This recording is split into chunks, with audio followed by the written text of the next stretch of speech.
અખિલ ગુજરાત લોહાણા મહિલા મંડળ સગપણ સેવા સમિતિ કેશોદ દ્વારા લગ્ન વિષયક સેમિનાર યોજવામાં આવ્યું હતું। કેશોદમાં ઘણા વર્ષો સુધી રઘુવંશી સમાજ દ્વારા લગ્ન બ્યુરો ચલાવવામાં આવતો હતો, પરંતુ થોડા સમય પહેલા જ લગ્ન બ્યુરો બંધ થયો હતો। હાલમાં કેશોદના રઘુવંશી બહેનો દ્વારા જુદી જુદી સેવાકીય પ્રવૃત્તિઓ કરવામાં આવી રહી છે, જેઓ દ્વારા કેશોદના રઘુવંશી પરિવારના દીકરા દીકરીઓના સંબંધો માટે અખિલ ગુજરાત મહિલા મંડળ લગ્ન બ્યુરોની સ્થાપના કરવામાં આવી છે, જેના દ્વારા કેશોદના આંબાવાડી વિસ્તારમાં આવેલા લોહાણા સુંદરવાડી ખાતે લગ્ન વિષયક સેમિનારનું આયોજન કરવામાં આવ્યું છે।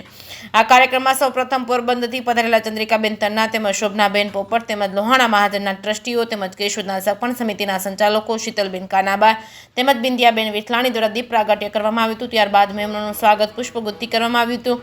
આ કાર્યક્રમમાં કેટી દેવાણી તેમજ ડોક્ટર સ્નેહલ તન્ના દ્વારા આજના જમાનામાં દીકરા દીકરીઓના લગ્ન વિષયક સગપણ ગોઠવવામાં નડતી મુશ્કેલીઓ બાબતે ચર્ચા કરી હતી। આ કાર્યક્રમમાં જૂનાગઢ, પોરબંદર તેમજ ગીર સોમનાથ જિલ્લામાંથી દીકરા દીકરીઓ તેમજ તેમના વડીલો હાજર રહ્યા હતા। કાર્યક્રમ સંપૂર્ણ સંચાલન હેપીબેન ધનેશા દ્વારા કરવામાં આવ્યું હતું। આભાર વિધિ દિનેશભાઈ કાનાબા દ્વારા કરવામાં આવી હતી।